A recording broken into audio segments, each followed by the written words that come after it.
Zabbuli ey'e17. Okusaba kwa Dawudi.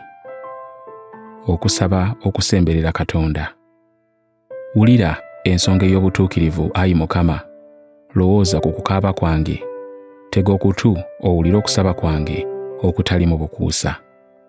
Gw'oba osala omusango nsinge, kubanga gw'omanya ekituufu.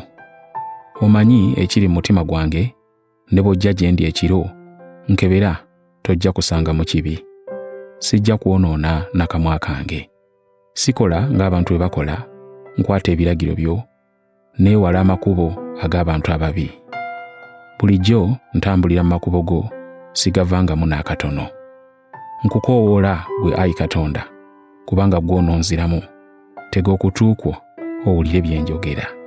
Laga ekisa kye eky'ekitalo, gw'alokola abakwesiga n'obawonya abalabe baabwe. Onkuume ng'emmunye y'eriiso, nkweka mu kisiikirize eky'ebiwaawaatiro byo. Omponye ababi abannyaga, abalabe bange abanzingiza okunzita. Tebalina kisa, n'akamwa kaabwe boogera eby'amalala. Kaakano banzingizizza buli gye nzira, beekaliriza balyoke bankube wansi. Bali ng'empologoma eyayaanira omuyiggo gwayo, era ng'empologoma ento eyeekweka n'eteega. Golokoka, Ayi Mukama, olwanyisa abalabe bange, omponye omubi ng'okozesa ekitala kyo.